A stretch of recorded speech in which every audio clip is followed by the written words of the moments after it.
പുതിയ IFFK തുടങ്ങിയല്ലോ, അപ്പം പുതിയ വിശേഷങ്ങൾ എന്തൊക്കെയാണ്? ഇന്നാണ് ആദ്യമായിട്ട് വരുന്നത്. അതെ, ഞാൻ ഇന്നാണ് വരുന്നത്. വളരെയധികം സന്തോഷം. എന്താണെന്ന് വെച്ച് കഴിഞ്ഞാൽ ഇപ്പോൾ പുതിയ പുതിയ ആളുകളൊക്കെ വരുന്നുണ്ട്, ഒത്തിരി പുതുമുഖങ്ങൾ, പിന്നെ സിനിമയോട് താല്പര്യമുള്ള ആളുകളുടെ എണ്ണം ഇങ്ങനെ കൂടി വരുന്നുണ്ട്. അതൊക്കെ നല്ല കാര്യമാണ്. നല്ല നല്ല സിനിമ കാണാൻ പറ്റുന്നതും നല്ല സൗഹൃദങ്ങൾ കിട്ടുന്നതും ഈ പറഞ്ഞ പോലെ എന്താ പറയുക, ഒരു ഉത്സവം പോലെയാണല്ലോ. ഒരാഴ്ച എല്ലാവരും ഇങ്ങനെ അടിച്ചു പൊളിച്ച്, അതൊക്കെ രസകരമായ കാര്യങ്ങളൊക്കെയാണ്. അപ്പോൾ എല്ലാ പ്രാവശ്യവും വരാൻ ശ്രമിക്കാറുണ്ട്. അങ്ങനെ ഈ പ്രാവശ്യം ഇവിടെ എത്തി, കുറച്ച് ദിവസം ഇവിടെ ഉണ്ടാവും. രണ്ടാം ദിവസമല്ലേ, അപ്പൊ ഏതൊക്കെ സിനിമ കണ്ട്? ഇന്നിപ്പോ 2 സിനിമ ഉണ്ട്. 3ാമത്തെ സിനിമ കാണാൻ വേണ്ടി ക്യൂ നിൽക്കാൻ പോകണ്ടാണ് എനിക്ക്. നമുക്ക് പറഞ്ഞു കേട്ടാം മീഡിയ ഫ്യൂച്ചർ പ്ലാൻ എന്തൊക്കെയാണ്? ഫ്യൂച്ചർ പ്രോജക്റ്റുകളെ കുറിച്ച് പറയാം. പ്രോജക്റ്റുകളായിട്ട് അങ്ങനെ പ്രീ പ്ലാൻഡ് ആയിട്ട് ഇപ്പൊ ഒന്നുമില്ല. ഈ പറഞ്ഞ പോലെ എന്തൊക്കെ സംഭവിച്ചാലും നമുക്ക് ജീവിച്ചല്ലേ പറ്റുള്ളൂ, ജനിച്ചു പോയില്ലേ. അപ്പൊ അത് കാരണമുള്ള സ്ട്രഗ്ലിംഗ് ഒക്കെ നടക്കുന്നുണ്ട്. ഇപ്പൊ സോഷ്യൽ മീഡിയയും ഇതേപോലെ നിങ്ങളെ പോലെ തന്നെ ഞാനും നല്ല രീതിയിൽ യൂസ് ചെയ്യുന്നുണ്ട്. അത്ര തന്നെ. റവന്യൂ ഒക്കെ ഒന്ന് തുടങ്ങി ചേച്ചി? കുറേശ്ശെ അവിടെ ജീവിച്ചു പോണു, കഞ്ഞിടിച്ചു പോന്നു.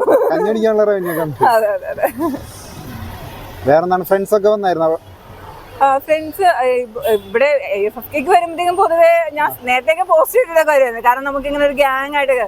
ഇപ്പൊ ഞാൻ ആക്ച്വലി പോസ്റ്റ് ഇടുന്നത് നിർത്തി വെച്ചേക്കാണ്. കാരണം വേറെ ഒന്നും കൊണ്ടല്ല, ഞാൻ സിനിമ കൂടുതൽ കാണണം എന്ന് വിചാരിക്കുന്നതുകൊണ്ട് ഒരു കാര്യം. രണ്ടാമത്തെ കാര്യം എന്ന് വെച്ച് കഴിഞ്ഞാൽ ഫുൾ ടൈം ഇവിടെ ചിലപ്പോൾ നിൽക്കാൻ പറ്റുന്നതല്ല.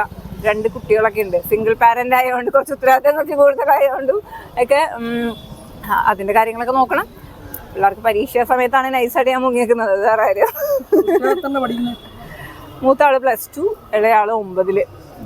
വലിയ മക്കളൊക്കെ ഉണ്ട്. സന്തൂർ മമ്മിയൊക്കെയാണ്. ഞാൻ തന്നെ പറയട്ടെ എന്നെ കുറിച്ചല്ലേ. അല്ല, ഞാൻ എറണാകുളത്താണ്. ജനിച്ചു വളർന്നൊക്കെ അവിടെയാണ്, താമസിക്കുന്ന അവിടെയാണ്. തിരുവനന്തപുരത്ത് ഇടയ്ക്കിടയ്ക്ക് വന്നു പോകാറുണ്ട്. നേരത്തെയൊക്കെ വരുന്ന ഫിലിം ഫെസ്റ്റിവലിന് വേണ്ടിയായിരുന്നു. ഇപ്പം അങ്ങനെയല്ല, സുഹൃത്തുക്കളൊക്കെ ഉണ്ട്. അപ്പം എന്തെങ്കിലും ആവശ്യത്തിനൊക്കെ വരും. പിന്നെ മോൻ ഇവിടെ ആയിരുന്നു പഠിച്ചുകൊണ്ടിരുന്നത്, അപ്പോൾ വരുമായിരുന്നു. ട്രിവാൻഡ്രത്തിനോട് പൊതുവെ കുഴപ്പമില്ല. IFFK സമയത്ത് ട്രിവാൻഡ്രം അടിപൊളിയാണ്. അല്ലാത്ത സമയത്ത് കുറച്ച് അത്ര ഒക്കെ നല്ല തലസ്ഥാനമായതുകൊണ്ടായിരിക്കും ചിലപ്പോൾ അല്ലെ, കുറച്ച് തലയെടുപ്പ് കൂടുതലാണ്. നല്ല പുരോഗമനവും കാര്യങ്ങളൊക്കെ ഉണ്ടല്ലോ ഇവിടെ. വന്നതിനെ കുറിച്ച് എന്താ പറയാൻ പറ്റുക? മാനവീയത്തെ കുറിച്ചൊക്കെ? മാനവീയം കുറച്ചും കൂടി ഇപ്പൊ നൈറ്റ് ഒക്കെ ആയിട്ട് ഓപ്പൺ ആയത് നല്ല കാര്യം, സന്തോഷകരമായിട്ടുള്ള കാര്യമാണ്. കാരണം കുറെ നാൾ മുന്നേ ഞാനൊക്കെ ഇവിടെ വന്നു തുടങ്ങുന്ന ഒരു 2015 ടൈം അല്ല. അപ്പൊ ആ സമയത്തൊക്കെ അവിടെ അത്ര അധികം ഇല്ല. അങ്ങനെ കുറച്ചാളുകൾക്ക് ഇങ്ങനെ കൂട്ടിയിരുന്ന് പാട്ട് പാടും, അല്ലെങ്കിൽ ഇങ്ങനെ എന്തെങ്കിലുമൊക്കെ സംസാരിച്ചിരിക്കുന്നൊക്കെ അല്ലാതെ ചിലപ്പോഴൊക്കെ പോലീസ് ഭയങ്കര പ്രശ്നമൊക്കെ ഉണ്ടാക്കുമായിരുന്നു. ഇപ്പം അങ്ങനെയല്ല, അത് ഓപ്പണായി കിട്ടി. ആളുകൾക്ക് ഈ പറഞ്ഞ പോലെ എന്താ പറയുക, രാത്രി ഇപ്പോൾ ആരെ ഇറങ്ങി നടന്നാലും അവർക്ക് പ്രശ്നമില്ലാത്ത രീതിയിൽ പോകാൻ പറ്റണമെന്നുണ്ടെങ്കിൽ ഈ പറഞ്ഞ പോലെ ഒഴിഞ്ഞെടുക്കുന്ന വഴികളൊക്കെ ഇല്ലാതാവണം. ഇരുട്ട് വഴികളൊക്കെ ഇല്ലേ, അതൊക്കെ മാറണം. എല്ലായിടത്തും വെളിച്ചം വരണം.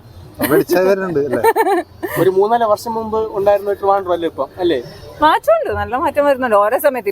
ഇപ്പൊ നമുക്ക് IFFKയുടെ കാര്യം എടുത്താലും അറിയാലോ, ഓരോ ചേഞ്ചസ് വരുന്നുണ്ടല്ലോ. അതിൻ്റെ അകത്ത് ഇപ്പോൾ സിനിമകളിലാണെന്നുണ്ടെങ്കിലും എല്ലാത്തിലും നല്ല ചേഞ്ചസ് വരുന്നുണ്ട്. മാറ്റങ്ങൾ വരണം. അല്ലാതെ നമ്മളിങ്ങനെ പഴയതൊക്കെ പിടിച്ചോണ്ടിരുന്നിട്ട് എന്ത് കാര്യം, മാറണം. ഒരു കൊച്ചിയൊക്കെ പോലെ വൈബായി വരുന്നുണ്ടല്ലേ? കൊച്ചി ഇപ്പൊ ബാക്കോട്ട് പോയിക്കൊണ്ടിരിക്കുകയാണെന്നാണ് എൻ്റെ ഒരു അഭിപ്രായം കേട്ടോ. അങ്ങനെയല്ല, അവിടെ ഇപ്പൊ ഈ പറഞ്ഞാല് അതിപ്പോ പക്ഷെ റീ ഓപ്പൺ ചെയ്യാൻ ഇതേപോലെ മാനവീയം പോലെ തന്നെ ഓപ്പൺ ചെയ്യാൻ വേണ്ടി പോകുന്നതൊക്കെ ന്യൂസ് ഞാനും കേട്ടു.